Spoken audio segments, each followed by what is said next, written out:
ውረድ እንውረድ አላዋጣንም፣ ፍልሚያ ከስቃይ አላዋጣንም። ሆ ብሎ ገድሎ መሞት ላይ ዳዳው ከእንግዲህ ብረት ገብስ ሆኗል ዕዳው። አዲሱ ትውልድ ሀሳብ ነው ሜዳው። የቀንዱ የወደፊት ዕጣ ፈንታ የሚወሰነው በኃያላን ፉጨት ሳይሆን በኢትዮጵያ ብሔራዊ ፍላጎትና የጥረት ውጤት ብቻ እየሆነ መጥቷል። በአፍሪካ ቀንድ የተፈጠረውን አዲስ የኃይል አሰላለፍ የኢትዮጵያ መንግስት ከበርካታ ኃያላን ሀገራት ጋር ስትራቴጂካዊ አጋርነት በመፍጠር በበሳል ዲፕሎማሲያዊ አካሄድ ተጽዕኖ ፈጣሪ በመሆን እየመራው ይገኛል። ባለፉት ጥቂት ወራት በቀይ ባህርና በአፍሪካ ቀንድ የታዩ የፖለቲካ ለውጦች የኢትዮጵያን ዲፕሎማሲያዊ የበላይነት አረጋግጠዋል፣ ጽንፈኞችን አሳፍረዋል። ዛሬ መንገዶች ሁሉ ወደ ኢትዮጵያ ያመራሉ።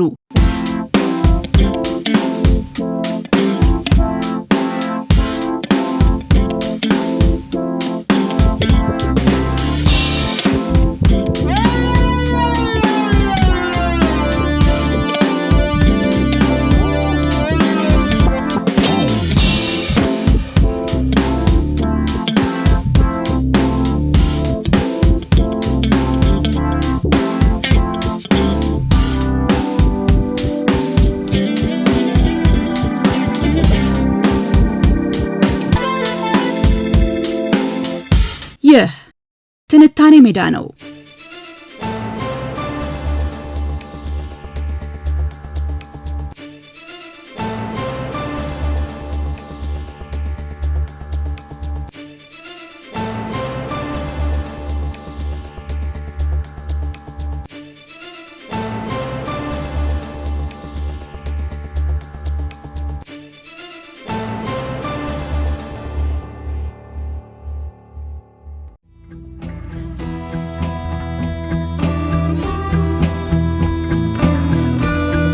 ከኤርዶጋን እስከ ሄርዞግ የቀይ ባህርን ቁልፍ ፍለጋ ታላላቅ መንግስታት በአዲስ አበባ ተሰልፈዋል። በኢትዮጵያ የሚካሄዱት ውይይቶችና ጉባኤዎች ሁሉ ሀገሪቱ ውስብስብ የሆኑ ቀጠናዊና ዓለም አቀፍ ሁኔታዎችን በብልሃት አልፋ ታማኝና ጠንካራ አጋር ሀገር ሆና መውጣቷን ያሳያሉ። ጉዳዩ የመንገደኞች ቁጥር መጨመር ብቻ አይደለም። የውይይቶቹ ይዘትም ኢትዮጵያ በቀጠናዊ መረጋጋትና በልማት ረገድ ያላትን የበላይነት ሚና የሚያረጋግጥ ነው። ዲፕሎማሲ የዓለም ሀገራት ብሔራዊ ጥቅማቸውንና ሉዓላዊነታቸውን ለማስከበር ከሌሎች ሀገሮች ጋር የሚያደርጉት የመልካም ግንኙነት መሳሪያ ነው። ዲፕሎማሲ ከቃላት ጦርነትም ሆነ ከንግግር ጥበብ ሻገር ብሎ ቃላት በተግባር ውስጥ አልፈው ውጤት የሚያመጡበት እንጂ ተጨባብጦ የመለያየትን ያህል በአጭር የሚቋጭ ተረት አይደለም።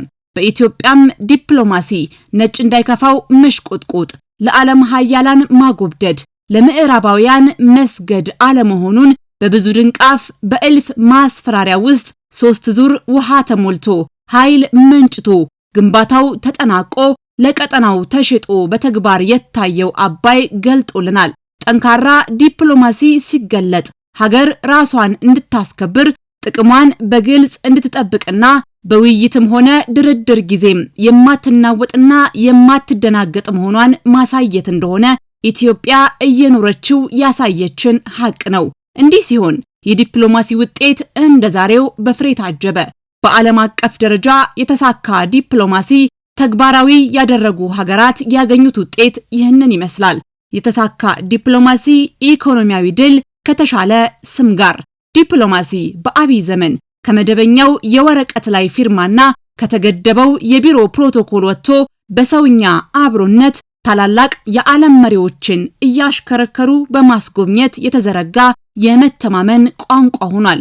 የቅንነትና የቅርበት ጥበብ የተሞላበት የዲፕሎማሲ ፎርማሊቲ የወዳጅ ሀገራትን ድልና አንድነት በማክበር የህዝብንና የሀገርንም ድል ማስከበር የቻለ የበሰለ ዲፕሎማሲ። የኢትዮጵያ የውጭ ግንኙነት መርህ በሀገራዊ ክብርና በጋራ ተጠቃሚነት ላይ ተመስርቶ አዲስና ስልታዊ ምዕራፍ ውስጥ ገብቷል። ኢትዮጵያ ታላቅ ሀገር የመሆኗ ታሪክ ከታሪክ ማህደርነት አልፎ በመሪዋ ቆራጥነትና በልጆቿ ብርቱ ክንድ የሚታደስ እውነት ሆኗል። በለውጥ ማዕበል ውስጥ የምትገኘው ኢትዮጵያ ሉዓላዊነቷን ሳታስደፍር ጥቅሟን የምታስከብርበት የጥበብና የብልጠት ወቅት ላይ ትገኛለች። ኢትዮጵያ የቴክኖሎጂ የደህንነትና የባህር በር ጥቅሞቿን ለማስከበር በዓለም አቀፉ የዲፕሎማሲ አደባባይ የሚዛን ጠባቂ ሆና ብቅ ብላለች። ትላንት በባዶ እጅ ግን ደግሞ በተስፋ ሲጠብቁት የኖሩት ቀይ ባህር ዛሬ በብርቱ ዲፕሎማሲ እውን ለመሆን ጫፍ ደርሷል። ይህ ደግሞ የትውልድ ድል ነው። የጫናዎች መብዛት ኢትዮጵያ አማራጮቿን እንድታሰፋ የሚያደርጉ እንጂ ወደ ኋላ የሚያስቀሯት እንደማይሆኑ አንደኛ አባይ፣ ሁለተኛ ቀይ ባህር እያልን ማስረገጫ ምሳሌዎችን መጥቀስ እንችላለን። የዲፕሎማሲው እምርታ ከጎረቤት ሀገራት እስከ ልዕለ ኃያላን ከምስራቅ እስከ ምዕራብ ያለውን ግንኙነት ያጠናከረ የኢትዮጵያን የማይበገር ማንነትና ብሩህ ተስፋ ለዓለም ያበሰረ ሆኗል።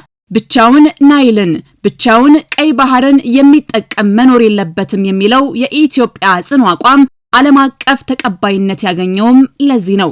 ኢትዮጵያ የዓለምን ምጣኔ ሀብት የሚዘውሩ የሃያላን ሀገራት ስብስብ ብሪክስ ውስጥ በክብር መካተቷ በዓለም አቀፍ መድረክ ያላትን ተሰሚነት ወደ ላቀ ደረጃ አውጥቶታል። እንደ ታላቁ ህዳሴ ግድብ ያሉ ግዙፍ ፕሮጀክቶችን ማጠናቀቅ፣ በግብርናው ዘርፍ ያሳየችው ስኬት፣ ጠንካራ ሰራዊትን መገንባት ሁሉ ኢትዮጵያ በራሷ መቆም የምትችል ጠንካራ ሀገር መሆኗን በማስረገጥ የዓለምን ቀልብ ስቧል። የጥፋት ኃይሎች በጩኸታቸው ሊያደበዝዟት ቢሞክሩም በኮሪደር ልማት ግርማ ሞገስ ዘመናዊነትን በመሰነቅ አካባቢን ብሎም የአየር ንብረትን በመጠበቅ የዓለም የስበት ማዕከል ሆናለች። ለዚህም ነው ተገዳዳሪ ፍላጎት የነበራቸው ሀገራት ሁሉ የኢትዮጵያን በር ማንኳኳት የጀመሩት። ኢትዮጵያ ዛሬ በዓለም ጉባኤዎች ላይ ታዛቢ ብቻ ሳትሆን አጀንዳ ፈጣሪም ጭምር ነች።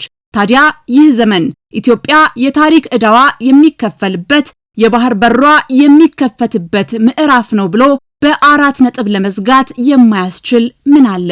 ዛሬ ላይ የኢትዮጵያን አካሄድ በተለመደው የኢትዮጵያ ፖለቲካ ትንታኔ ለመረዳት መሞከር ከንቱ ድካም ነው። ወዳጅና ጠላት ይሉት ፍረጃ የለም። ለሁሉም ወዳጅ፣ ለማንም ተገዢ፣ ሁሉንም አክባሪ፣ ተከባሪ፣ መልካም ጉርብትና፣ ጽኑ አቋም፣ ሰሚነት፣ ተሰሚነት፣ የሚገባውን መስጠትና የተገባትን መውሰድ የክብደቷ የኃይል ማዕከልነቷ የአፍሪካ ተወካይነቷ ምክንያቶች ናቸው። ታዲያ ይህች ሀገር ላይ ከንፈር ለመንከስ ቆም ብሎ በስሜት ሳይሆን በስሌት በትምክህት ሳይሆን በእውነት ደጋግሞ ማሰብ ይገባል። Etiyopya Federatif Demokratik Respublikası'nın baş naziri, sizin Azerbaycan Respublikası'na gelmeniz şerefine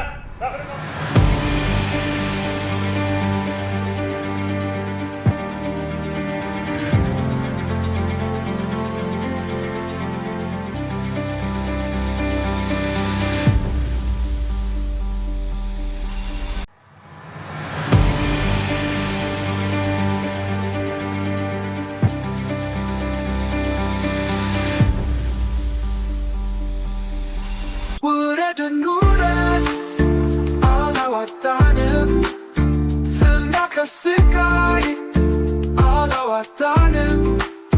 ሆብሎ ገድሎ መሞት ላይ ዳዳው ከእንግዲህ ብረት ገብስ ሆኗል ዕዳው።